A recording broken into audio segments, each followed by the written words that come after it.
आज की जो क्लास रहने वाली हमारी, आज की क्लास रहने वाली हमारी क्लास 6, जिसमें हम लोग सीखने वाले हैं फ्रेजिंग के बारे में। क्या होता है फ्रेजिंग?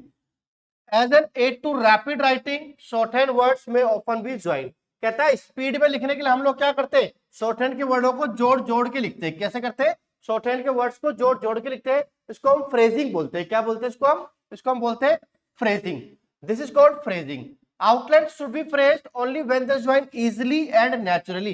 तभी जोड़ना है जब आसानी से जुड़ जाए, जबरदस्ती नहीं जोड़ना है। As shown in the example throughout this textbook, जैसा आपको इस बुक में एग्जांपल दिखेंगे।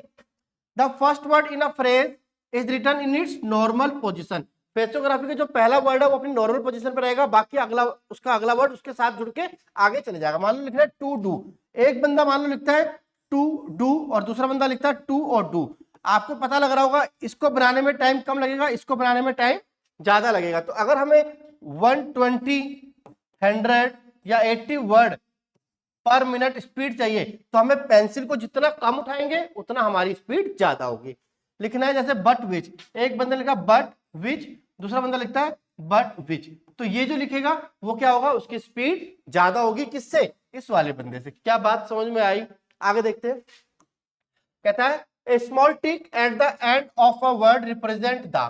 अभी आपने पीछे शॉर्ट हैंड जब आपने पढ़ा था, इससे पहले वाली क्लास जो हमने की थी उसमें हमने क्या सीखा था? उसमें हमने सीखा था एक डॉट से दा बनता है। क्या सीखा था हमने? एक डॉट से क्या बनता है? एक डॉट से दा बनता है। लेकिन दा इतना ज्यादा यूज होता है कि उसको अगर हम बार बार डॉट लगाते रहे तो हमारा तो टाइम बहुत ज्यादा वेस्ट हो जाएगा, हमें तो स्पीड बनानी है। तो कहता है small tick at the end of a word represent the. किसी भी वर्ड के एंड में एक छोटा सा टिक आ जाए, किसी भी वर्ड के एंड में एक छोटा सा टिक आ जाए, वो टिक किसको रिप्रेजेंट करेगा? वो टिक रिप्रेजेंट करेगा दा को। किसको रिप्रेजेंट करेगा? दा को। टिक लगाना तो आसान है। The tick is written either upward और डाउनवर्ड। जो टिक है वो ऊपर भी लगा सकते हो और नीचे भी, which ever from the sharp angle, जो भी तेज धार बनाए।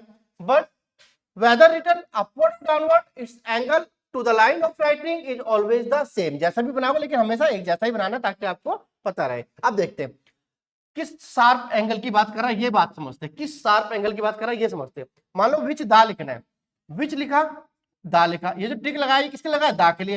एक बंदा लिखता है विच दा, शार्प एंगल इसका है किसका है? इसका शार्प एंगल है, तो इस शार्प एंगल की बात कर रहा है। पे दा लिखना है, पे लिखा, टिक मार दिया, किसके लिए? दा के लिए। पेड़ दा लिखना है, पेड़ लिखा, टिक लगा दिया, किसके लिए?